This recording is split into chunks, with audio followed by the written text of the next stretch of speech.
शुक्लां ब्रह्मविचारसार परमा माद्यां जगद्व्यापिनीं वीणा पुस्तकधारिणीं भयदां जाड्यान्धकारापहां हस्ते स्फाटिकमालिकां विदधतीं पद्मासने संस्थितां वन्दे तां परमेश्वरीं भगवतीं बुद्धिप्रदां शारदां येनाक्षरसमाम्नाय मधिगम्यो महेश्वरात् कृत्स्नं व्याकरणं प्रोक्तं तस्मै पाणिनये नमः।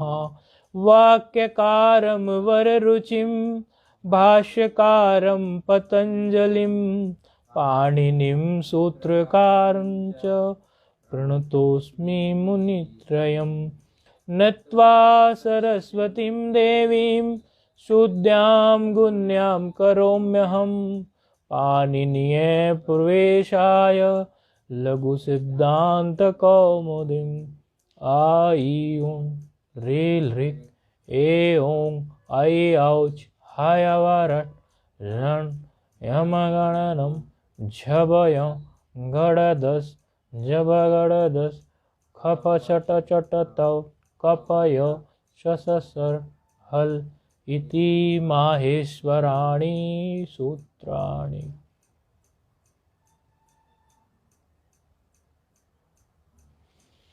एक तो कल किसी ने प्रश्न किया था तो हमने सोचा कि वो उसका उत्तर सबके पाठ के बीच ही दे देंगे, तो फिर सब लोगों को यदि ऐसा संशय होगा तो वो संशय सभी का निवृत्त हो जाएगा। जो मंगलाचरण करते हैं तो मंगलाचरण में कई लोग कह रहे थे कि ये स्वामी जी गुरु जी जो भी जिसका संबोधन था तो ये जैसे करते हैं हम, तो यहाँ पर जो बोलते हैं कि ब्रह्म विचार सार परमा, फिर कई लोग इसमें बोल रहे थे परमाम फिर आद्याम, उन्होंने उसके प्रमाण भी दिए। फिर मतलब बात प्रमाण में भी लाई कि कई लोग ऐसा बोलते हैं परमाम और फिर बोलते हैं आद्याम, आकार को ले लेंगे क्योंकि मकार तक जब ले लोगे तो फिर आकार ही बचेगा। तो आप कह रहे हैं, आप बोल रहे हैं परमा और फिर माद्याम इस प्रकार, तो बोले इसमें क्या विचार है, ऐसा कुछ किसी ने कहा था। तो उसका यही उत्तर है कि आप लोग हो सकता है पद की दृष्टि से कोई चीज देखते हो, क्योंकि जब व्याकरण पढ़ते हैं हम तो सामान्य हमारी दृष्टि पद को देखने की बन जाती है कि जो पद जहां तक चल रहा है उसको वहीं तक पद की दृष्टि से देख के तोड़ के उस हिसाब से बोले। लेकिन यहाँ छंद का महत्व है। जब भी हम कोई भी जो लोग पाठ इत्यादि अन्य भी पढ़ते हैं तो वो देखते ही होंगे या नहीं देखते हो तो भी देखो, हमें ये नहीं देखना होता जब उस श्लोक का उच्चारण करते हैं कि जो हमने उच्चारण करके हिस्सा तोड़ा, जिस हिस्से को हमने बोला, जैसे परमा बोला हमने, उसका अर्थ आ रहा है कि नहीं आ रहा है। हमें ये देखना है कि हाँ वो जो हम गिनती जो होती है छंद के हिसाब से कि इतने इतने अक्षर होने चाहिए, वो गिनती यहाँ फिट बैठती है कि नहीं बैठती है। यदि वो छंद की दृष्टि से गिनती सटीक नहीं बैठती, हमारा छंद वहां पूरा नहीं होता, वो गिनती सटीक नहीं बैठती, तो भले हम उससे आगे का एक वर्ण और लेके भी बोले। तो इसीलिए गुरु परंपरा से, और ये हमेशा ही है कि जब हमको श्लोक भी, जब भाई श्लोक ही तो है जिसको हम उच्चारित कर रहे हैं, तो जब वो श्लोक उच्चारित करते हैं तो वो श्लोक जब बनाया गया है तो किसी छंद के अंतर्गत बनाया गया है, छंद ही है और छंद को ही वरीयता है। चाहे आप वेद में भी देख लीजिए, छंद को वरीयता हमेशा ही दी जाती है। तो छंद की दृष्टि से जहां टूटकर बोलना है, भले उसका अर्थ नहीं आ रहा हो, अर्थ तो हम कर लेंगे, उसका अन्वय कर लेंगे, दंडा अन्वय से कर लो, खंडा अन्वय से कर लो, वो एक अलग विषय है। लेकिन जब उच्चारण की दृष्टि से आता है श्लोक को तो उसमें छंद का ही ध्यान देना है, अन्य ध्यान नहीं देना। ये नहीं सोचना है कि समामनाय में समामनायम बोल के फिर अधिगम में बोलो, नहीं। यदि छंद टूट रहा है ऐसा, ये तो एक सामान्य उदाहरण दे रहे हैं। समामनाय मधि बोलने से यदि छंद ठीक बैठता है तो मधिगम में ही बोलो। और इसमें ब्रह्म विचार सार परमा के बाद माध्यम बोलने से अलग माध्यम से तोड़ के बोलने से छंद सही बैठ रहा है, तो छंद की दृष्टि से ही हमें बोलना है। मतलब मुख्य जो हमारा उच्चारण करने के समय पर जब हमें कोई श्लोक उच्चारित करना है तो हमें छंद को पहले नंबर पर रखना है, बाद में हम अर्थ इत्यादि को फिर से रख लेंगे। ये किसी ने प्रश्न किया था और उन्होंने रेफरेंस भी दे दिया था हमें कई जगह, बोले वो आचार्य बोल रहे हैं, वो बोल रहे हैं, क्योंकि आजकल ऑनलाइन वीडियो सबके पड़े हुए होते हैं, तो लोग जहां तहां से वीडियो देखकर कुछ ना कुछ पूछ भी लेते हैं, उसमें कोई गलत भी नहीं है। तो उसका उत्तर फिर यही है कि हम छंद की दृष्टि से उसको करें। ठीक है, आप लोग तो खैर जानते होंगे। तो ये एक तो हम लोग जो विचार कर रहे हैं अभी, हमारा अजंत पुल्लिंग प्रकरण चल रहा है।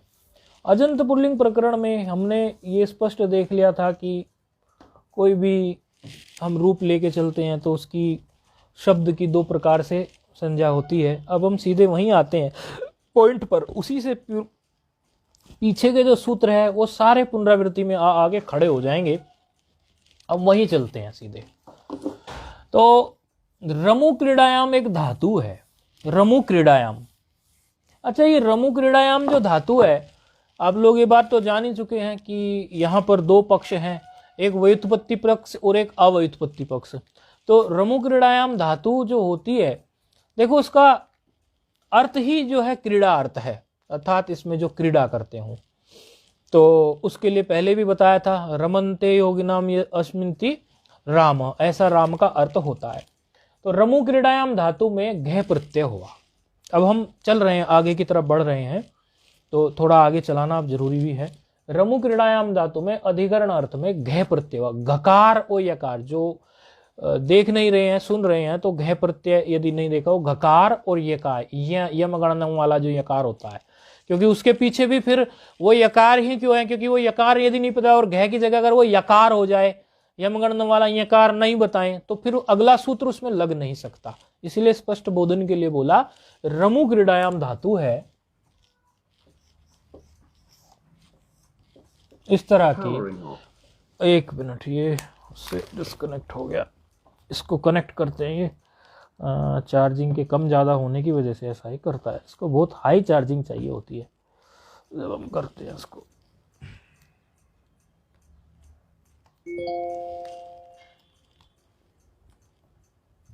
Bluetooth mode. सुनाई पड़ रहा है? अब बीच में डिस्कनेक्ट हो गया था हमारा। फोन पे सुनाई पड़ रहा है ना आपको? हाँ, अब हो गया, अब हो गया ना, फिर से आ गई। हाँ, तो रमु क्रीड़ायाम धातु है, इसमें अधिकरण अर्थ में घ प्रत्यय है। रमु धन घ, घकार है, ठीक है ना, ये घकार है और ये कार है। अच्छा, इस घ प्रत्यय की एक बात आप प्राय देख लेना, प्राय आपको देखने में मिलेगी कि ये पुल्लिंग शब्द बनाने के लिए प्रयोग होता है, पुल्लिंग शब्द। हाँ, घ प्रत्यय आप देखना प्राय अष्टाध्यायी में, जहां एकाद अपवाद होते हैं, वो तो जब प्रसंग आएगा एकाद अपवाद बताएंगे, लेकिन प्राय यदि पुल्लिंग शब्द बनना है तो घ प्रत्यय प्रयोग में होता है। तो ये क्योंकि होते हैं ना, जैसे बहुत सारे प्रत्यय से ही फिर शब्दों का निर्माण होता है, जैसे कुछ प्रत्यय आपको टाप चाप इत्यादि बताए थे, इस तरह से जब घ प्रत्यय का जिक्र आ जाए ना, तो आप समझना कि ये पुल्लिंग, हाँ, पुल्लिंग के लिए कुछ होने जा रहा है। ठीक है, तो अब ये जो घ प्रत्यय है रमु क्रीड़ायाम धातु में, अब इसका क्रम यदि आप चलाना चालू करें तो क्रम कैसे चला सकते हैं कि रमु क्रीड़ायाम में आप ये देखिए, रमु में जो उकार है, या तो उसको आप उच्चारणार्थ समझिए, क्योंकि ऐसा भी है, जरूरी नहीं है कि हमें उसको इत करने की जरूरत पड़े। कई जगह जो है उच्चारणार्थ भी मान के उसको हटा सकते हैं कि ये उच्चारणार्थ था इसलिए हमने इसको हटा दिया, यह भी शास्त्र सम्मत बात है। और नहीं तो हमारे पास सूत्र तो हमें प्राप्त है। कौन सा सूत्र प्राप्त है उकार हटाने के लिए, इत करने के लिए? उपदेशे अजनुनासिक इत, क्योंकि अच के लिए वही कार्य करता है, तो चलो हम उसको मान लेते हैं। ठीक है, या तस्य लोप से। तो यहां रमु क्रीड़ा में सबसे पहले, अब देखना सूत्रों पे हमें ध्यान देना है। ठीक है, उपदेशे अच, पूरा नहीं लिख रहे हैं आप, इसको पूरा कर लेना। तो उकार उससे क्या हो गया, इत हो गया। अब इसके बाद तस्य लोप से ये लोप हो गया, तो रम मात्र शेष रहा। अच्छा, रम में मकार जो है अब हलंत वाला आ गया कि नहीं आ गया? अच्छा, अब ये घ प्रत्यय पे यदि आप ध्यान देंगे तो घ का जो यकार है, ये बाद में यकार, ये भी जा सकता है, ये भी इत हो सकता है। किससे इत हो सकता है? हलंत्यम से। ये तो बहुत ही सरल बातें हैं, अभी पढ़ के आए पीछे से। और वही तस्य लोप से लोप हो सकता है। ठीक है, अब बच गया घ। अब घ में जो घकार है ये भी किसी न किसी से जा सकता है। किससे किससे हित हो सकता है? लसक व तद्धिते से। लसक व तद्धिते क्या कहता है? प्रत्यय के आदि में कार्य करता है। देखो ये पिछली बार जब बात ये चल रही थी तो चूटू से बाद का कोई हटा रहा था, तो फिर हमने उस पर टिप्पणी की थी, हाँ यही जो फोन पे यही हटा रहे थे, तो हमने फिर टिप्पणी की थी कि ये ठीक से देखो। तो ये देखना ठीक से का मतलब ये था यहाँ पर कि वो जो हम सूत्र लगा रहे हैं वो प्रत्यय के आदि के लिए है या प्रत्यय के अंत के लिए? तो प्रत्यय के आदि में करता है। प्रत्यय के लसक व तद्धिते यहाँ जो है घकार को ये जो इत करेगा वो प्रत्यय के आदि में करेगा। तो अब यहाँ सूत्र क्या आ गया? ये सारे सूत्र हमारी खोपड़ी में फिट होने चाहिए। और तस्य लोप तो है ही। ठीक है, तो ये अब हमारा क्या आ गया? रम धन अकार मात्र शेष रह गया। अब आप एक बात देखिए, इसमें जोड़ोगे झट से आ जुड़ जाएगा इसमें। अब ये बात देखिए कि ये जो अमात्र शेष रहा है ये अ किससे आया? घ प्रत्यय से आया कि नहीं आया? और घ प्रत्यय कैसा प्रत्यय था? देखो इसमें यकारित हुआ है। ये यित प्रत्यय था कि नहीं था?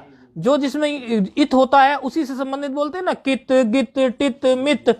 जो चीज इत हुई होती है, जो वर्ण इत हुआ होता है उसके नाम से उसको हम इत बोल देते हैं, उसके नाम को और जोड़ के। जैसे इसमें बादगा जो है ये यकार इत हुआ है तो उसको यित प्रत्यय बोलेंगे कि नहीं बोलेंगे? यित प्रत्यय बोलेंगे। तो अभी जो प्रत्यय है हमारा बैठा है, आकार भी भले बैठा है, ये यित का ही तो है ना, ये है कि नहीं? वहीं से तो आकार निकल के आया, कहीं और से तो नहीं आया निकल के। अच्छा, ऐसी स्थिति में अब हम देखेंगे कि सूत्र हमें कौन सा मिलता है यित प्रत्यय के लिए, क्योंकि आगे भी रूप को लेके जाना है। अब ऐसी स्थिति में हम इसके यित प्रत्यय को देखेंगे। तो आप लोग देखो, यदि आप लोगों ने पहले कभी पढ़ा हो तो ठीक है, नहीं पढ़ा हो तो अभी ध्यान देंगे। एक सूत्र है अतोपदाया। अतोपदाया सूत्र सुना है? अतोपदाया सूत्र पहले आपने सुना है? फोन पे हैं आप? स्वामी जी, सुना तो है। अच्छा, कुछ आइडिया है किसी को यहाँ पर? किसी को, आपको, किसी को भी, कोई भी हो, कोई दिक्कत नहीं, किसी को भी हो आइडिया? ये जानबूझ के हम कोशिश करते हैं आपकी मेमोरी में पड़ी हुई चीज को निकालने की। इसमें आप गलत भाव ऐसा मत समझना। तो वो जानबूझ के एक चांस देते हैं आपकी बुद्धि को उस मोड़ पे आने। हो सकता क्योंकि सुना हुआ होता है, नहीं आ रहा याद। अब तो उपदाया क्या करता है, कुछ थोड़ा गलत बताइए, कोई दिक्कत नहीं है। उपदा संज्ञा नहीं करेगा, उपदा संज्ञा दूसरा सूत्र करेगा। उपदा संज्ञा होने के बाद उपदा से जो हम कार्य कर सकते हैं वो एक कार्य करेगा, आकार करेगा। कहां करेगा? कोई बात नहीं, अच्छा बोला आपने, बोलो और सोचो। देखो विद्या खुलती है जब हम बिल्कुल भी घबराते नहीं है, डर के विद्या नहीं खुलती, गलत भी बोलो चाहे। हाँ, मकार के पूर्व में करेगा। देखो ये आप थोड़ा आसपास जा रहे हैं, प्रयास करने से आसपास जा रहे हैं, हम उसको सजा देते हैं। सबसे पहले तो हमें यही समझना जरूरी है कि उपदा संज्ञा क्या होती है। उपदा संज्ञा के बारे में आपको किसी को कुछ पता है? उपदा संज्ञा, टी संज्ञा के बारे में आपको पता है? टी संज्ञा क्या होती है? यदि हम ऐसा लिख दे रामम, रामम, मकार जो है हलंत वाला है, तो इसमें इसकी टी, इसमें टी क्या निकलेगी?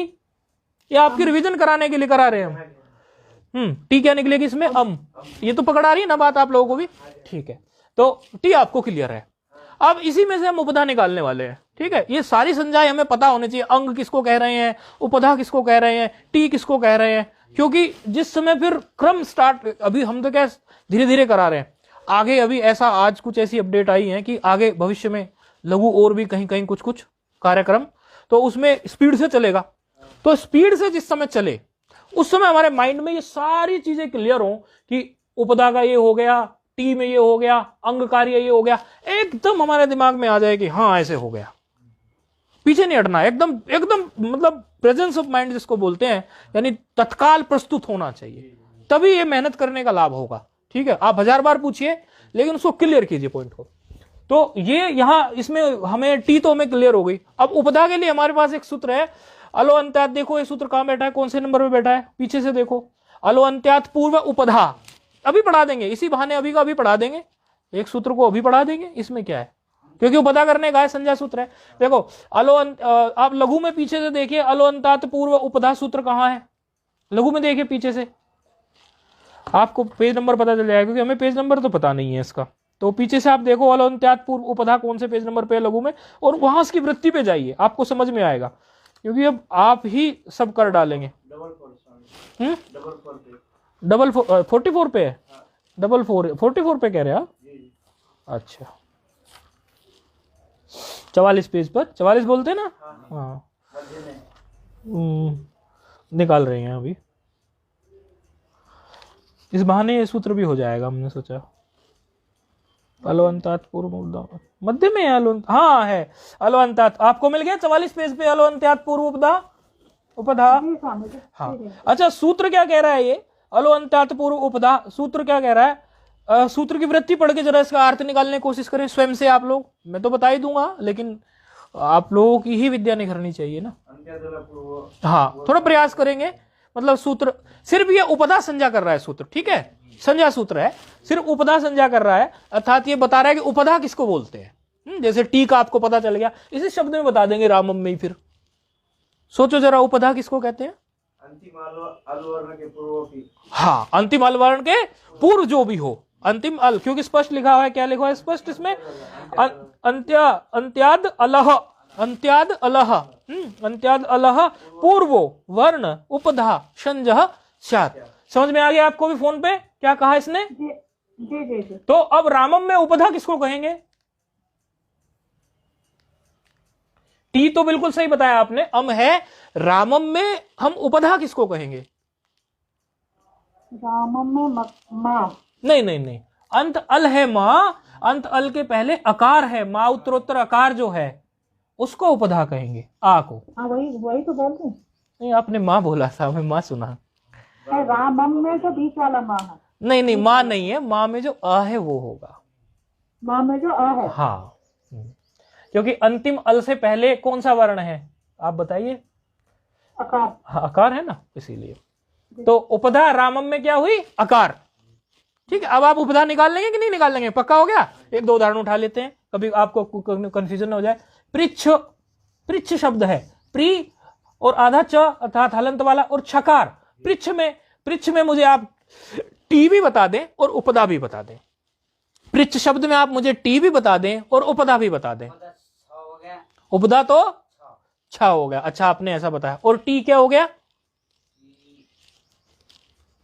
ये संज्ञाएं बहुत प्रयोग में आने वाली है। ये चा है ना? हाँ चा टी हो गया, अच्छा ठीक है, आप बताएं। गलत होगा कोई बात नहीं, इसीलिए बैठे हैं।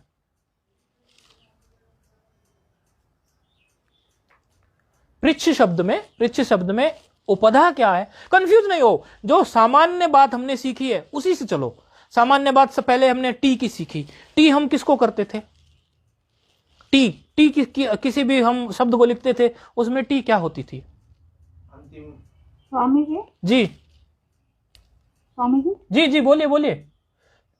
इसका टी और उपधा सेम होगा क्या? टी और उपधा एक ही होगा। अकार नहीं, वो छकार भी हलंत वाला है, ठीक है। अच्छा। पृच्छ में छकार भी। अच्छा एक और शब्द ले लो, कृष्ण, ये थोड़ा आसान लगे फिर इससे बना लो। ये देखो टी आप लोगों की पहले पढ़ी हुई है इसलिए मैंने जानबूझ के उठाया है, और उपधा तो अभी पढ़ा रहे हैं, क्योंकि ऐसा नहीं आगे पढ़ाएं पीछे की गायब हो जाए। आगे ये संज्ञाएं ऐसे प्रयोग होंगी सटासट पॉइंट्स आपके क्लियर होने चाहिए। मैं मजबूती आपको फाउंडेशन पे देने बैठा हूं, यहाँ पर पढ़ाने वाले बहुत है, मुझे पता है ये बात। हाँ नहीं, कृष्ण में जो नकार है ना ये हलंत नहीं है, आकार उपधा हो गया इसमें। अच्छा फिर आगे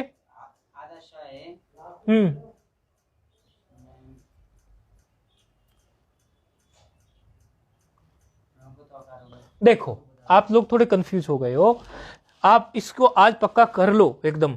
कोई आपसे पूछे कि इसमें टी क्या है, इसमें उपधा क्या है, ये आपको क्लियर होना चाहिए। सबसे पहले हम वही बात लेके चलते हैं जहां से चले थे, टी से ही। टी हमेशा क्या होती थी? टी नहीं, टी हमेशा क्या होती थी? अचो अंत्यादि टी पढ़ी थी, सूत्र पढ़ा था, खोलो सूत्र को फटाक से। चलो मत खोलो, ऐसी बता देता हूं, वो उसकी जो विवरवृत्ति है वो थोड़ी उलझाऊ सी है, उन्हें वो दिक्कत होती है, मैं आपको मोटे भाव में बता देता हूं। टी वो होती थी अंतिम अंतिम आप जो अंतिम अल जो आपको मिलता था, अंतिम अल जो आपको मिलता था उस शब्द में, अंतिम अल से पहले एक और अल को आप ले लेते थे।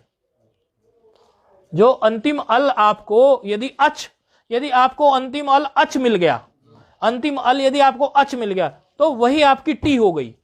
यदि अंतिम अल आपको अच नहीं मिला तो जहां तक अच ना मिले आप वहां तक जाते थे और अंत वाले को भी ले लेते थे। मेरी बात पकड़ में आई? कुछ मोटे भाव में बताइए।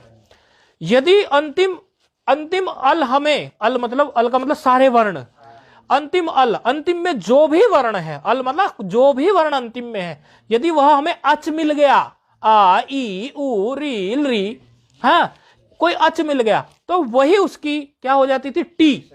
टी। और यदि वो नहीं मिली तो उससे पूर्व तब तक चलो जब तक आपको कोई अच ना मिल जाए, और पीछे वाले को भी उसके साथ जोड़ लो। अब ये पृच्छ में आपको कहीं भी छकार जो है वो नहीं मिल रहा ना। ये तो छकार तो हलंत वाला है, ये अजंत तो है नहीं। अच्छा, चकार भी आधा ले लिया, ये भी नहीं, तो रिकार लेकिन है, पा में जो रिकार है वो है। तो इसकी यदि आप टी की बात करोगे तो टी क्या होगी? रिच नहीं, पूरा लेना पड़ेगा, पीछे तक पूरा जाएगा। यदि अच आपको मिल जाता, यही छकार यदि पूरा होता है यहां, यही छकार, तो इसकी टी हो जाती क्या? छा में जो अकार है, छा में जो अकार है। जैसे हमने बताई थी ना, सुधी में क्या टी होगी? सुधी में इकार टी होगी कि नहीं होगी?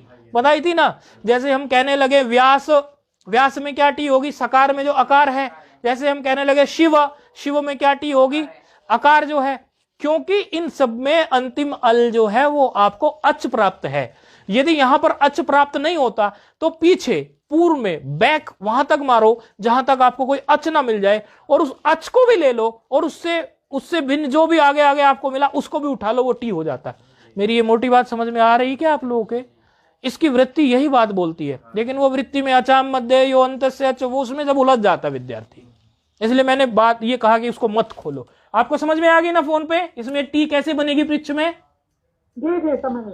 ठीक है, तो रिच इसकी टी कंफ्यूज हो गई थी कि वो पृच्छा है ना, वो वाला ही है, हलंत वाला। ठीक है, हाँ, तब तो रिच्छा है। हाँ, रिच। इसी तरह अब कृष्ण में मुझे टी बता दो आप लोग, टी बताना, टी की बात है, अभी उपदा की आ ही रहे हैं, टी बता दो। हाँ, और ये हलंत नहीं है, ये हलंत नहीं, केवल आकार हो गई कि नहीं हो गई? क्योंकि अंत में हमें अच ही, देखो हमें अच से ही उठा के चलना है। अच कोई भी मिल जाए ना, उसमें अंत में जो भी अच मिल जाए वो हमें उठा लेना है, और उसके दाएं में, उसके उत्तर में फिर जो भी हल मिल जाएगा उसको भी साथ में ले लेना है। बात पकड़ में आई कि नहीं? है कि नहीं? अच्छा, तो अब बात आ गई उपधा की। वर्तमान में बात उपधा की चल रही है। टी तो हमने इसलिए बता दी कि थोड़ा पुराना भी बोल रहे हो आप लोग। अब पृच्छ में उपधा क्या होगी? उपधा के लिए क्या बोला है? अंतिम अल के पूर्ववर्ण, उसको क्या बोलते हैं? उपधा। तो अंतिम अल यहां पर क्या है? क्या है? छकार। तो इसके पूर्व क्या है? भले वो चकार कैसा है? आधा है, पौना है, तिहाई है, उससे कोई फर्क नहीं है यहाँ पर। हाँ, ये यहाँ पे थोड़ा बस यही ध्यान देना है। ये मत सोच बैठना कि ये तो आधा है, ऐसा नहीं। उनका सिर्फ कंडीशन इतनी है कि अंतिम अल से पहले जो पूर्व, तो पृच्छ में टी क्या? टी तो हो गई आपकी क्या? रिच भी मतलब ये तो टी है, ठीक है ना, ये तो टी है। और उपधा क्या हो गई इसमें? चकार, ये हलंत वाला, ठीक है ना। अब कृष्ण में टी क्या हो गई? आकार। टी हो गई आकार। नकार में जो आकार है वो हो गई टी। और इसमें हमारी क्या कहते हैं? उपधा क्या हो गई? नहीं, नकार अंतिम अल से पहला। देखो नकार में दो है ना, एक तो नकार हलंत है और एक आकार है, और अंतिम अल आकार है। अंतिम अल से पहले को कहेंगे क्या? उपधा। तो नकार इसमें उपधा है कि नहीं है? तो ये है उपधा का हमारा फंडा। इसको अच्छे से पकड़ लेना, विचार कर लेना गंगा किनारे बैठ के। यदि नहीं पकड़ में आए तो चले फिर पूछ लेना, लेकिन उपधा को क्लियर कर लेना। तो उपधा की संज्ञा करने वाला सूत्र था अलो अंत्यात पूर्व उपधा। अब अत उपधाया की भूमिका जम गई है। अब अत उपधाया खोलो, कहां लिखा है? अत उपधाया अब क्या करता है? यहां वही लगने जा रहा है रमधना में। अत उपधाया कितने पेज नंबर पे है? खोलो, अत उपधा, अत उपधा 44 44 पे नहीं, वो नहीं है, वो तो वाला 49 था। अत उपधा देखो कितने पेज पे, देखो अत उपधाया सूत्र है, अत उपधाया शुद्ध, हमने भी उपधा बोला गलती से। 90, अच्छा ये हमने सोचा इस बहाने वो सूत्र भी हो जाएंगे, सरल सूत्र है, कोई ऐसी बात नहीं है, कुछ संख्या कम होगी 4000 में से, 4000 पढ़ने हैं ना, उसमें संख्या कम होगी। हाँ 90 पेज पे देखो, अत उपधाया 72116 तो इसका अष्टाध्यायी में एड्रेस है, वैसे सूत्र है ये यहाँ पर 90 पेज पर। अत उपधाया क्या कह रहा है ये, उपधाया, उपधाया मतलब उपधा के लिए, उपधा की, उपधा आप जान ही गए किसको बोलते हैं, उपधा, उपधा की क्या, अतो वृद्धि स्यात्, उपधा की अतो, उपधा में जो अत है, उपधा अत की क्या हो जानी चाहिए, वृद्धि, उपधा में जो अत है, अत की बात हुई, तपरकरण हो गया ना, तो केवल हर्षकार की बात हुई, तो उसकी वृद्धि हो जाए कब, किस स्थिति में, जब यिति नीति च प्रत्यय परे, यानी कोई प्रत्यय यित वाला हो या नित वाला हो, बात समझ में आई। तो ये प्रत्यय कौन सा था, यित, यित वाला था ना, उसमें नकारित नहीं हुआ ना, यकारित हुआ है, तो ये यित प्रत्यय है, ठीक है। तो इसको घ को क्या कहेंगे हम, यित प्रत्यय, तो यित प्रत्यय प्रय है कि नहीं है। अच्छा उपदा का हमें पता ही चल गया, रम में जो उपदा है वो क्या है, रम में उपदा आकार है कि नहीं है, आकार है कि नहीं है रम में उपदा, तो और उस उपदा की वृद्धि हो जाए तो क्या हो गया, ये इधर से तो ये आकार जोड़ दो इसके साथ, और उधर उपदा वृद्धि भी हो गई, राम बना कि नहीं बना, रमू से राम तक आप जान गए ना क्या कहानी हुई, ये बस दिमाग में रखना है, ठीक है ना। तो जब जब बोले हम कि आप इसको बोलते चले जाओ, तो आपको ये सब कुछ बोलना है जो हमने बोला, ठीक है, इसका अभ्यास करना है। अब यहां जो है राम शब्द, राम शब्द को सुनते ही हमारे मन में दो भाव उठ गए। पहला भाव उठ गया कि ये दशरथ नंदन राम है और लोक में प्रचलित है, तो यदि उस दृष्टि से देखें तो अर्थवत धातु प्रत्यय से इसकी प्रातिपदिक संज्ञा हो गई। अच्छा यदि उस भाव से ना देखें तो घ प्रत्यय से बनते हुए ये रमु क्रीड़ायाम धातु से बना के जब राम लाए तो इसकी कृत तदित समासाश्चर्य से हो गई कि नहीं हो गई, प्रातिपदिक संज्ञा हो गई, क्योंकि प्रत्यय लगा के लाए, अर्थवत नहीं करना तो प्रत्यय मान लो, यानी दोनों सूत्रों से इसकी प्रातिपदिक संज्ञा प्राप्त हो गई।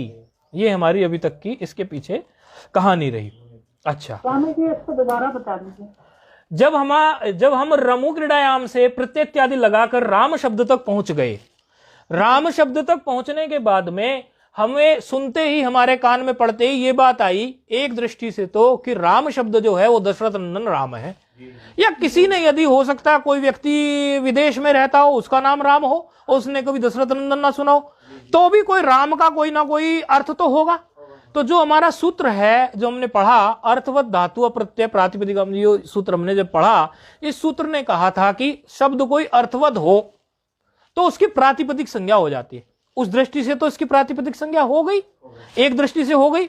दूसरी दृष्टि यदि कोई ये कहे कि चलो उस दृष्टि को नहीं, हम दूसरी दृष्टि से, तो दूसरी दृष्टि क्या है, कृत तद्धित समासाश्च, यानी कृदंत की, जो कृदंत हो या तद्धितांत हो या समास हो, उन तीनों की भी, उन तीनों प्रकार के शब्दों की भी प्रातिपदिक संज्ञा हो, तो उस दृष्टि से इसकी भी प्रातिपदिक संज्ञा हो गई, क्योंकि घ प्रत्यय कृदंत में आ गया है कि नहीं है, कृदंत का प्रत्यय है घ, तो वो उस प्रत्यय का प्रत्यांत ये शब्द है कि नहीं है राम, तो कृत तदित समासास्य से हो सकता है आगे कभी तदित प्रत्यय का कोई शब्द मिल जाए तो उसकी भी हो जाएगी, हो सकता है आगे कोई समास प्राप्त हो जाए, तो तीनों के लिए कहा हुआ है। तो दोनों सूत्रों से, अर्थवत धातु प्रत्यय सूत्र से एवं कृत तदित समास्य सूत्र से, दोनों सूत्रों से इसकी प्रातिपदिक संज्ञा प्राप्त हो चुकी। ठीक है, आ गया समझ में फोन पर? जी स्वामी। अब हम आगे बढ़ेंगे। आगे बढ़ने के बाद हम देखेंगे जैसे ही प्रातिपदिक संज्ञा इसकी प्राप्त होती है तैसे ही तीन सूत्र प्रस्तुत हो रहे हैं। पहला सूत्र प्रस्तुत हो रहा है क्योंकि अधिकार चल रहा है उसका, प्रत्यह परश्चह, दूसरा परश्चह, और तीसरा सूत्र प्राप्त हो रहा है ज्ञा प्रातिपदिकात, क्योंकि वो क्या कहता था, गियंत, आबंत और प्रातिपदिक से परे, फिर परे क्या परे, प्रत्यय परे। कौन से प्रत्यय परे? तो फिर सूत्र प्रस्तुत हो रहा है स्वजस मोट षष्ठाभ्याम भिस प्रस्तुत हो रहा है सूत्र। तो इन सूत्रों की मदद से 21 प्रत्यय आ गए राम शब्द से पर में, राम शब्द के उत्तर में। किन सूत्रों की मदद से? 3 अधिकार सूत्रों की मदद से, प्रत्यय, परश्च, ज्ञा, प्रातिपदिकात, और एक हमारे विधि सूत्र स्वजस मोट षष्ठाभ्याम विसर्गे व्याम व्यास की मदद से पूरे 21 प्रत्यय राम शब्द के पर में आके खड़े हो गए। अब स्थिति हमारी जब ऐसी आ गई तो ऐसी स्थिति में फिर इनमें जो प्रत्यय में प्राप्त हुआ है तो इन प्रत्यय में एक वचन, द्विवचन, बहुवचन की व्यवस्था के लिए बात आएगी। एक वचन द्विवचन के लिए उसके लिए सुपा है, लेकिन उसके पहले एक वचन द्विवचन बहुवचन की बात बाद में आएगी। उसके पहले हम ये देखेंगे कि राम जो है, हम एक राम की बात कर रहे हैं या 2 राम की बात कर रहे हैं या 3 राम की बात कर रहे हैं। तो जब हमें ये ज्ञात है कि हम फिलहाल जो है एक राम की बात कर रहे हैं, जब एक राम की बात कर रहे हैं तो सूत्र कौन सा प्रस्तुत होगा? द्वैक द्विवचनेक वचने, क्योंकि एक राम के लिए एकत्व की विवक्षा के लिए वही है। जैसे ही वो एकत्व की विवक्षा के लिए आया फिर सूत्र कौन सा प्रस्तुत हो जाएगा? सुपहा। सुपहा, फिर सुपहा, क्योंकि एक वचन की विवक्षा है तो द्वैकियों ने एक वचन की विवक्षा से फिर 21 प्रत्ययों में वो एक वचन के प्रत्यय को लेके सामने आ जाएगा। क्योंकि इसके पहले वो 21 प्रत्यय थे, लेकिन 21 प्रत्ययों में से अब हमें ये बताना था कि हमें क्या चाहिए। तो हमें ये निर्णय हुआ कि हमें एक चाहिए, एक चाहिए, हमें एक वचन की विवक्षा है। तो एक वचन की संज्ञा करने के लिए उसकी विवक्षा को, तो विवक्षा के लिए हमें यह सूत्र प्रस्तुत हुआ, लेकिन एक वचन की संज्ञा करने वाला कौन सा सूत्र है? सुपहा। अच्छा, एक चीज और आपको शायद बताई कि नहीं बताई पता नहीं हमें, ये जो सूत्र है स्वजस मोट षष्ठाभ्याम 20, इसमें हाँ ये जो है सूत्र, इसमें प्रथमा, द्वितीय, तृतीया, चतुर्थी, ये जो है प्रथमा, आपने ध्यान दिया कि प्रथमा संज्ञा करने वाला कोई सूत्र ही नहीं है। एक वचन द्विवचन बहुवचन संज्ञा करने वाला तो सूत्र है सुपहा, है ना? एक वचन द्विवचन बहुवचन संज्ञानी सयोहु, ठीक है, यानी संज्ञा सूत्र है। लेकिन क्या आपने प्रथमा, द्वितीय, तृतीया, चतुर्थी, पंचमी, षष्ठी, सप्तमी जो है इन विभक्ति की प्रथमा किसको कहते हैं, द्वितीय किसको कहना चाहिए, तृतीया किसको कहना चाहिए, चतुर्थी किसको कहना चाहिए, इस बात का कोई संज्ञा सूत्र प्राप्त नहीं है। लेकिन पूर्व के आचार्य इस प्रकार की त्रिकों को प्रथमा कहते आए, द्वितीय कहते आए, तृतीया कहते आए कि ऐसा त्रिक प्रथमा हो, ऐसा त्रिक कहते आए। तो अलग से पाणिनि ने सूत्र नहीं बनाया, इसी सूत्र को अंतर्भूत समझकर उन्होंने पहले से ही प्रथमा, द्वितीय, तृतीया संज्ञा थी, पहले से चली आ रही थी।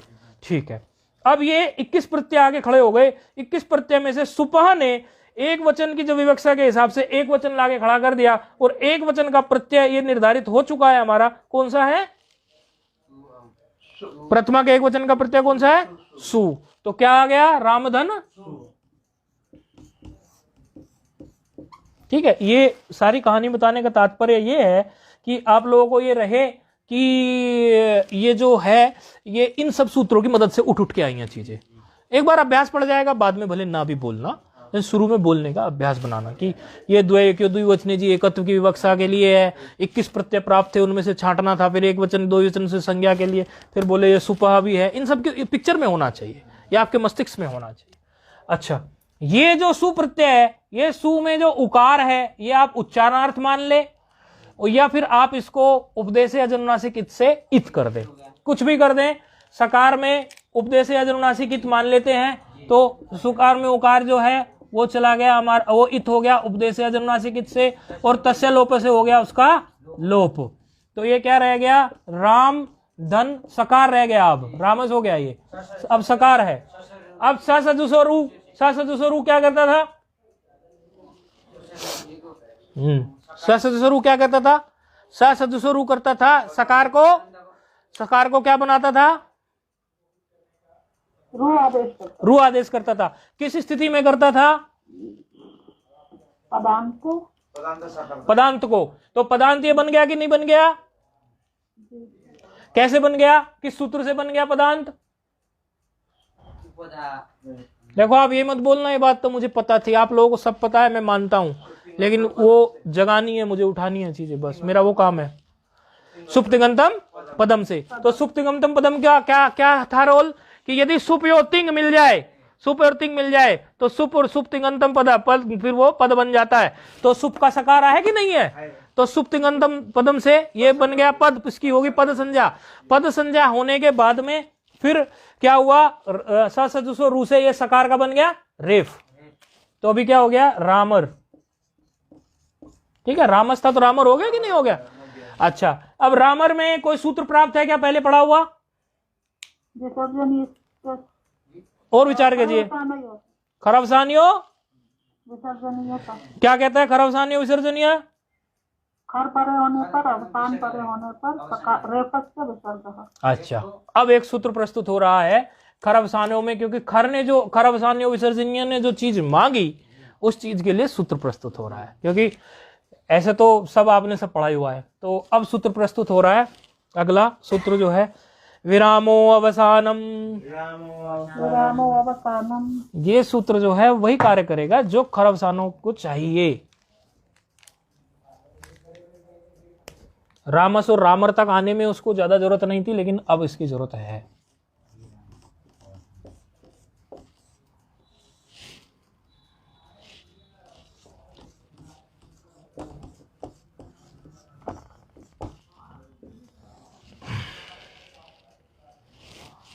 एक चार कितना, 109, 108 कितना है, 110। अच्छा, आप ये बताओ उसमें कौन सी संधि है आपकी पड़ी हुई। नहीं नहीं, विभक्ति नहीं, संधि एंग दांत। क्यों, क्योंकि ओकार के बाद ये अवग्रह चिन्ह दिख गया, ठीक है कि नहीं है। तो विरामों में कौन सी विभक्ति है, अब बताओ। प्रथमा। अवसानम कौन सी हो सकती है, प्रथमा। नपुंसकलिंग में होगी, और क्या, ऐसे अंदाजा लगाना जानना है हमें तो, है ना। तो विरामो अवसानम सूत्र जो है वो क्या कह रहा है, उसकी हम वृत्ति पढ़ लेते हैं।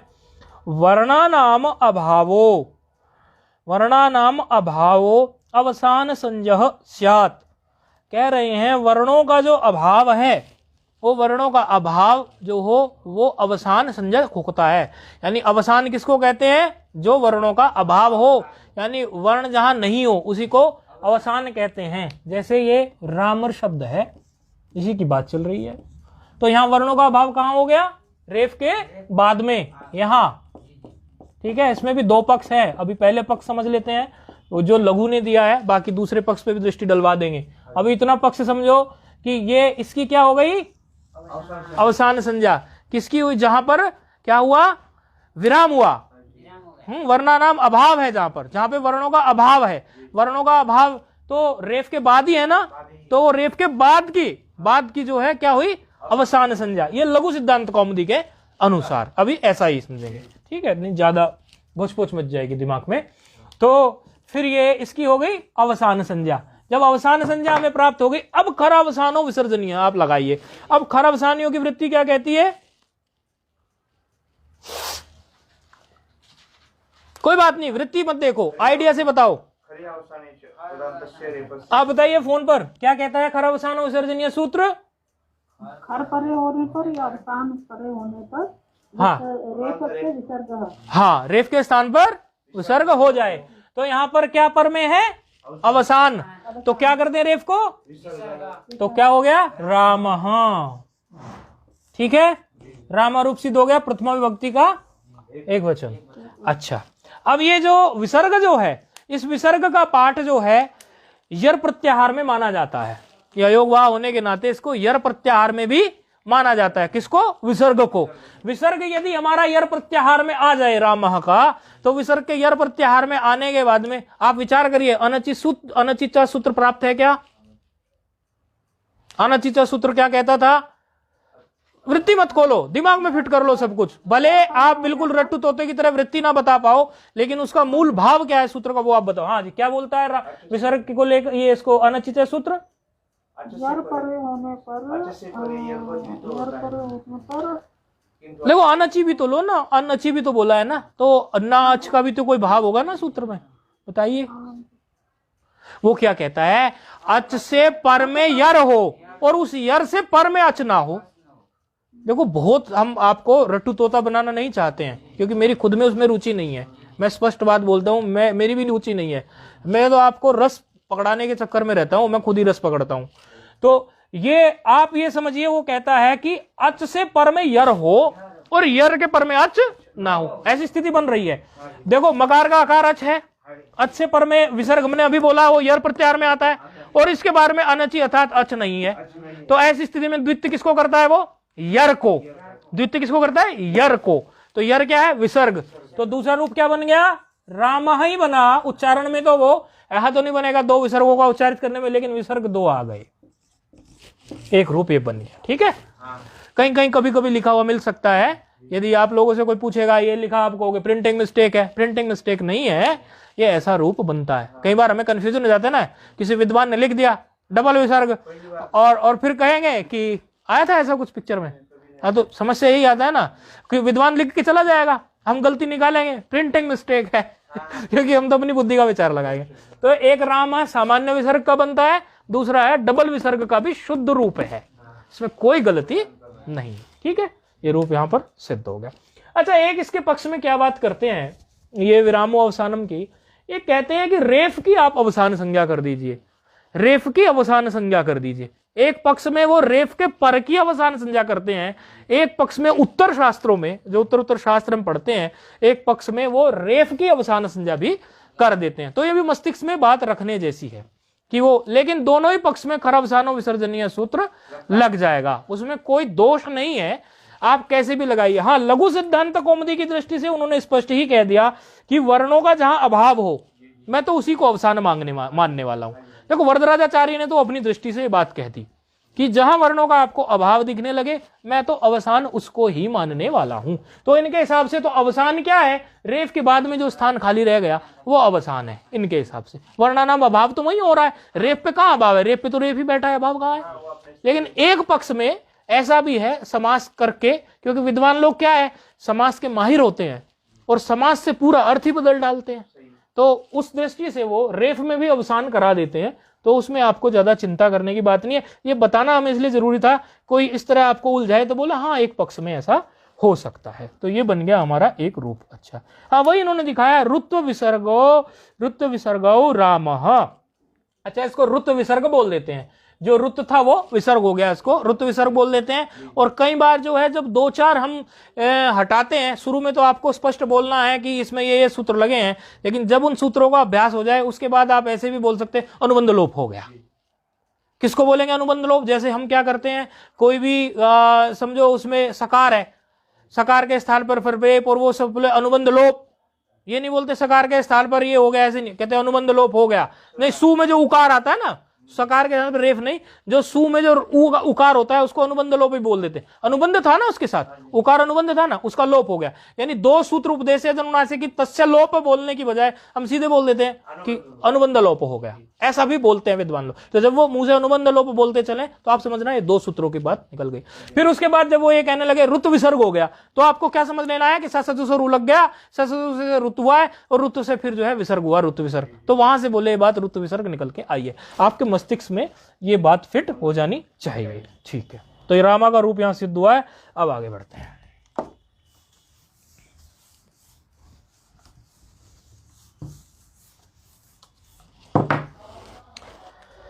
अच्छा, अब एक बात बताइए आप, ये एक राम की बात हुई, यदि हम कहने लगे कि ऐसा हमारे सामने आ जाए कि राम, दो रामों की हम बात करने लगे, तो दो रामों की बात हम करने लगे, एक कोई खड़े हो राम जी दशरथ नंदन राम, दूसरे खड़े हो परशुराम जी जमदग्नि पुत्र परशुराम जी खड़े हों, और तीसरे की बात अभी नहीं करते, दो ही की करते हैं क्योंकि यहाँ दो की बात आ रही है। तो दो राम खड़े हैं कि नहीं खड़े हैं वहां पर? भाई परशुराम जी को भी तो राम ही कहते हैं, या बलराम खड़े हो, परशुराम जी नहीं खड़े हो, राम खड़े हो और बलराम खड़े हो, तो ऐसी स्थिति में दो राम हो गए। तो अब हमें दो राम को दो बार कहना है, राम राम, ऐसा हमें दो बार बोलना है, राम राम। तो जब हमें ऐसा दो बार कहना हो तो ऐसी स्थिति में क्या होगा? तो सूत्र प्रस्तुत हो रहा है, स्वरूपाणाम एक शेष विभक्तौ,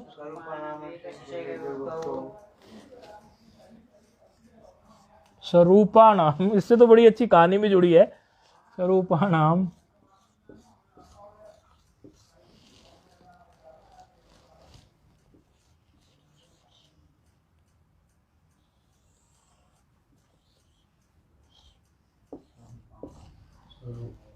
नाम एक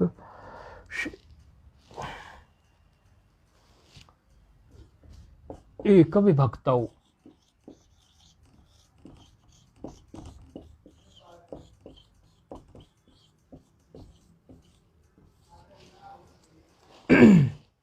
1 2 64।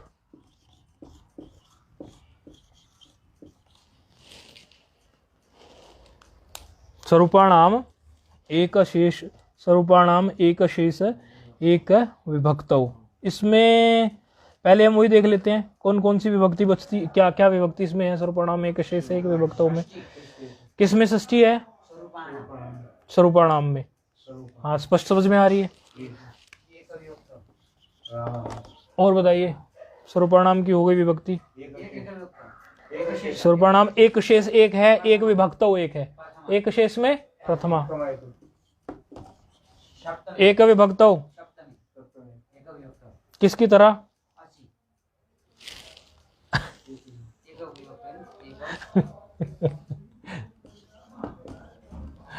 एक विभक्तौ। तो कितने पद हो गए सूत्र में? 3 पद हो गए। अच्छा, तो ये स्वरूपाणाम एक शेष एक विभक्तौ। इसमें सूत्र में हम ये देख लेते हैं कि अब ये सूत्र क्या कहने जा रहा है। ये कहता है एक विभक्तौ अर्थात एक ही विभक्ति में, यानी एक विभक्ति यानी स्वरूपाणा एव दृष्टानि तेषाम एका एव शिष्यते।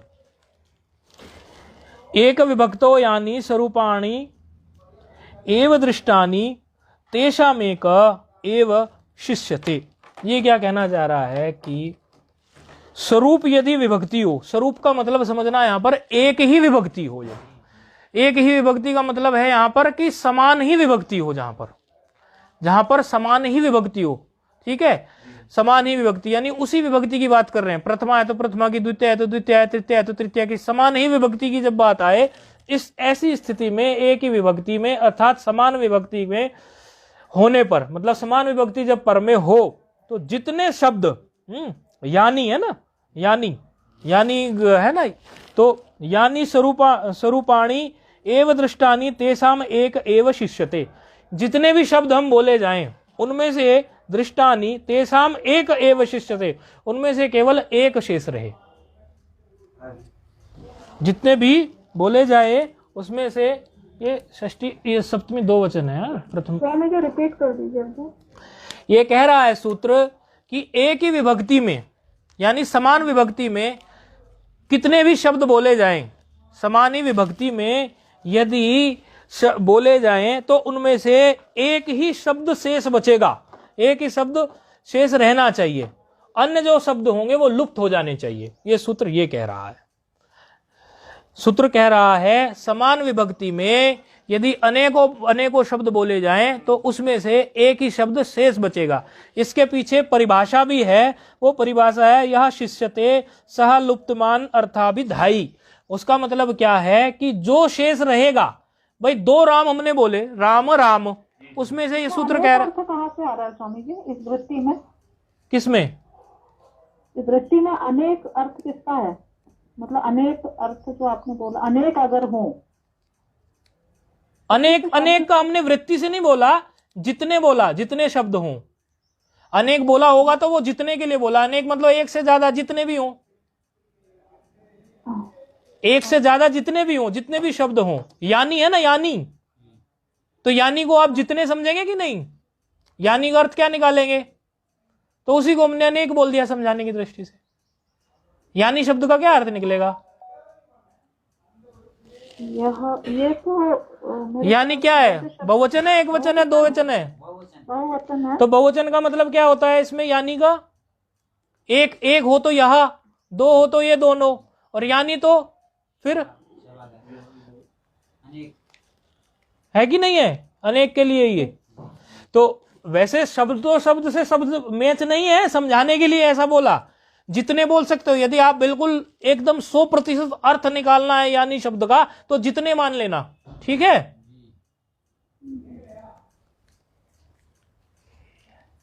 उनमें से फिर, हाँ, उनमें अब ये उनमें से कहां से आ रहा है अर्थ? उनमें अर्थ कहां से आया? उनमें से नहीं, एक तो आ गया, लेकिन उनमें कहां से आया? उन ते है ना? हाँ, तेषाम, ठीक है ना? ऐसे वो अर्थ करने की विधि है, बस और कुछ नहीं। तो जितने भी शब्द बोले जाएं समान विभक्ति में, ठीक है, एक ही विभक्ति में, समान विभक्ति में, उनमें से एक ही शेष रहेगा, ये सूत्र ऐसा कह रहा है। और इसके लिए परिभाषा भी है, वो परिभाषा हम लिख दे रहे हैं। यह यानी एक जो वो बचेगा, उसको ये मत समझना ये एक बचा है, वो अन्य बचो हुओं का भी अर्थ करेगा, उसी के लिए ये परिभाषा है। यह शिष्यते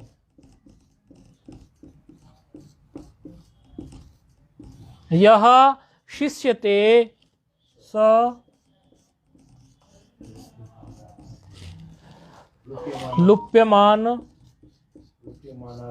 लुप्यमान अर्थाभिधायी नारायण ओम। लुप्यमान अर्थाभिधायी,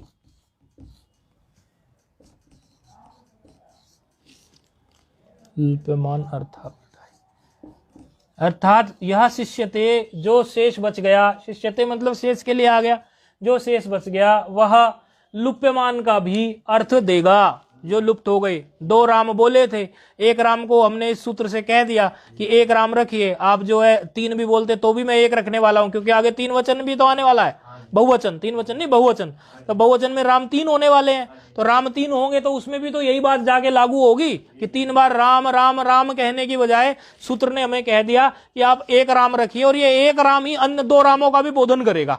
उसके लिए ये परिभाषा होगी यह शिष्यते स लुप्यमान अर्थाभिधायी। तो इस तरह से ये फिर एक राम हमारा बच गया।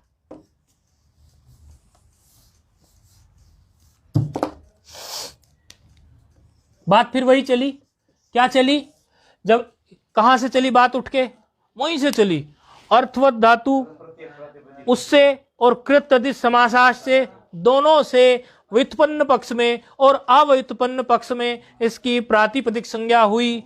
उसके बाद में प्रत्यय परश्चय ज्ञाप प्रातिपदिकार के अधिकार से हमारे सामने 21 प्रत्यय विधि सूत्र स्वजस मोट षष्ठाभ्याम के द्वारा आकर खड़े हुए। ऐसी स्थिति में जब हमें द्विवचन की विवक्षा हुई तो द्वैकियो द्विवचने ने हमें व्यवस्था दी कि द्विवचन की बात है, और सुपह नाम के सूत्र ने हमें द्विवचन प्रत्यय जो है क्या है, औ, द्विवचन प्रत्यय औ हमें दे दिया राम के पर में। ठीक है, यहां तक बात आई।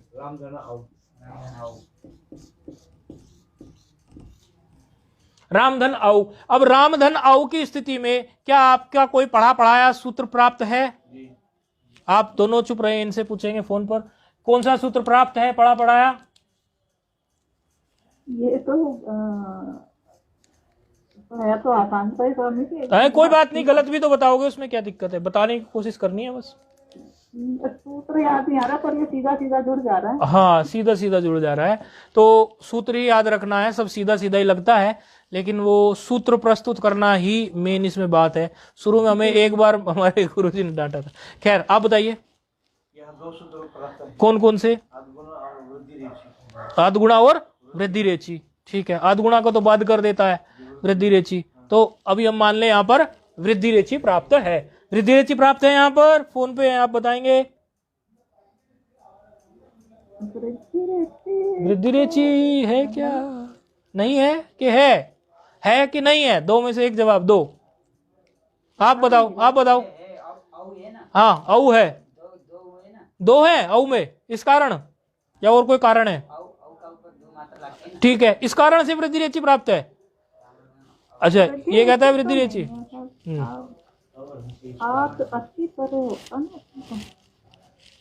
हाँ, तो क्या कहता है वृद्धि रेची? वृद्धि रेची सूत्र क्या कहता है? वृद्धि एक आदेश हो। कब हो, क्या शर्त होती है? संधि तो पकानी है ना आप लोगों की। आत नहीं है परे, आत परे कहता है या कुछ और कहता है? आत अच्छी परे, आत से अच्छी परे। हाँ, आत मिल रहा है क्या? नहीं। कहाँ नहीं मिल रहा है? राम है, राम, अच्छा अच्छा राम है ना। हाँ, वही तो है ये। अच्छा, मुझे हलंत वाला नहीं, हलंत वाला तो वो घय प्रत्यय के आकार जुड़ गया था ना। हाँ जी, हाँ जी, ठीक है, ठीक है। वृद्धि रेची प्राप्त है ना अब तो, क्योंकि अच पर में है कि नहीं है? हाँ जी, अच है पर में, आई वो सब है कि नहीं है? तो वृद्धि रेची यहाँ पर प्राप्त है, वृद्धि रेची प्राप्त है। लेकिन वृद्धि रेची प्राप्त होने के बाद भी यहाँ पर वृद्धि रेची को बाध करके दूसरा सूत्र प्रस्तुत होता है। ऐसा बहुत होने वाला है, इसलिए आप बिल्कुल अपनी कमर कस के रहें। सूत्र, कुछ सूत्र होंगे इति प्राप्त है, लेकिन वो नहीं लगेंगे, आगे के सूत्र आकर खड़े हो जाएंगे। इसलिए आप लोग अपने मन में ये बात रखा करो, कौन सा सूत्र तो प्राप्त है, और फिर उस सूत्र को बाध करके कौन सा सूत्र आकर खड़ा हो गया। तो आगे का एक सूत्र जो है वृद्धि रेचि प्राप्त है, इति प्राप्त लिख सकते हैं इसको। ये नहीं बोलना कि लग रहा है, या मतलब लग जाएगा, लग जाएगा नहीं बोलना, प्राप्त है, लेकिन लगाएंगे कौन सा, उसके लिए अगला सूत्र प्रस्तुत हो रहा है। प्रथमयोः पूर्वस्वर्णः प्रथमयोः पूर्वस्वर्णः।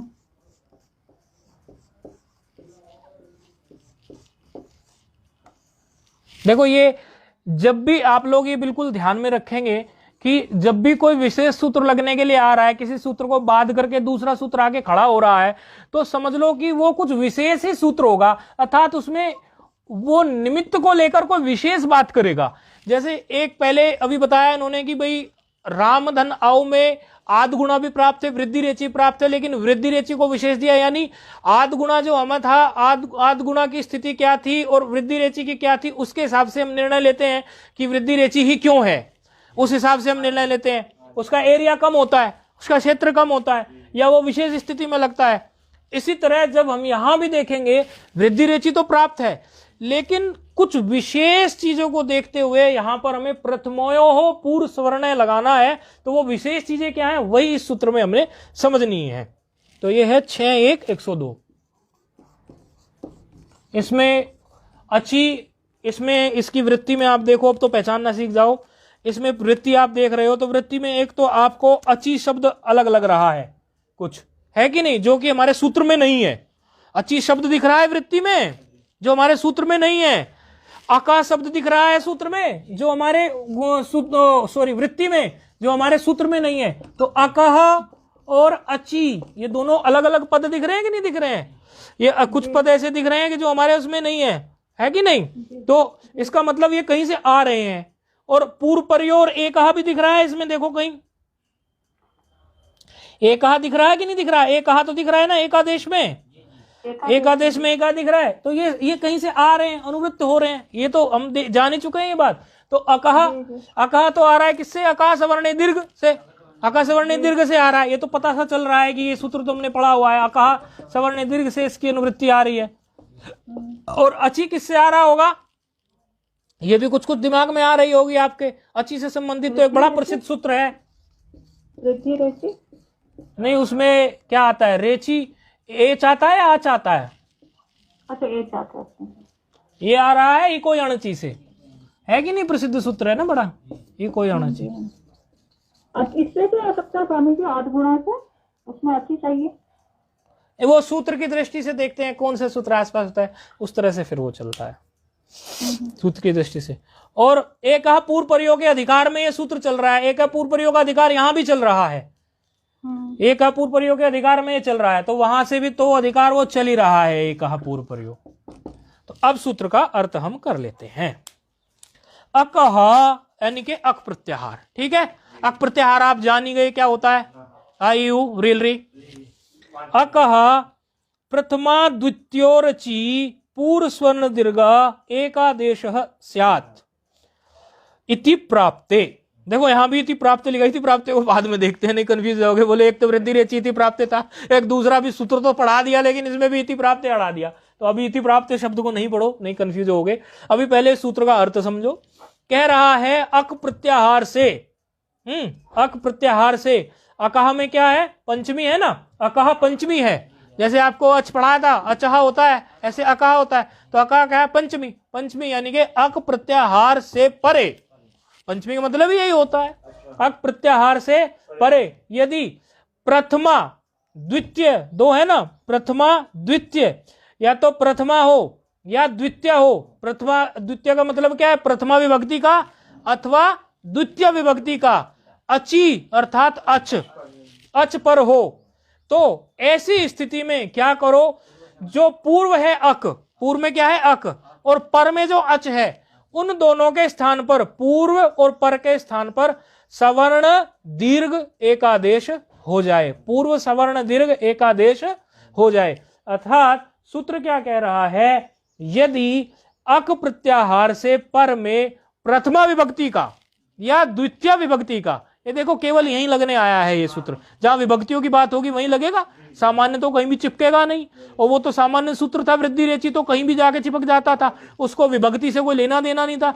जब हम विभक्तियों की बातों में आ गए, ये विशेष बात बताने के लिए ऐसा बता रहे हैं, जब हम विभक्तियों का जिक्र करने लगे तब जाके ये विभक्तियों वाला सूत्र खड़ा हुआ कि जब आप विभक्तियों के रूप बनाने शुरू करें तो वहां पे आपको दृष्टि डालनी है प्रथमोयो पूर्व सवर्ण। इसमें क्या देखोगे कि प्रथमा विभक्ति का अच पर में हो या द्वितीय विभक्ति का अच पर में हो और अक से पर में हो, तो ऐसी स्थिति में पूर्व और पर के स्थान पर, क्योंकि एक पूर्व प्रयोग का अधिकार चल रहा है, पूर्व और प्रयोग के स्थान पर आप पूर्व स्वर्ण दीर्घ आदेश कर देना चाहिए।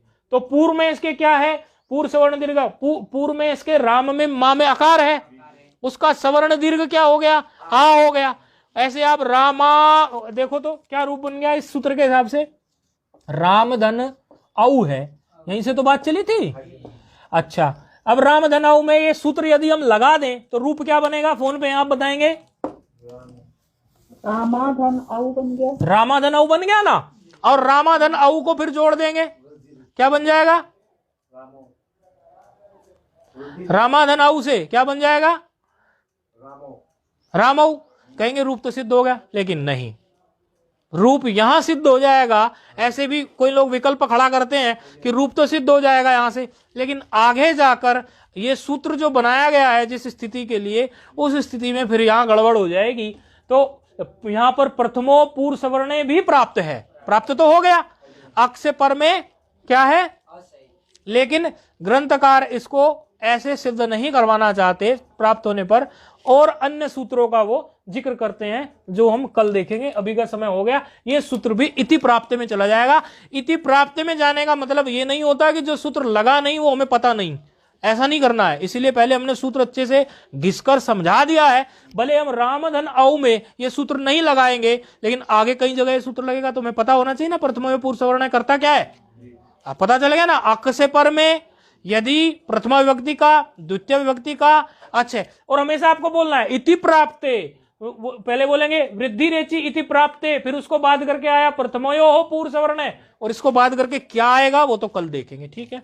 ओम पूर्णमदः पूर्णमिदं पूर्णमुदच्यते पूर्णस्य पूर्णमादाय पूर्णमेवावशिष्यते। ओम शांति शांति शांति।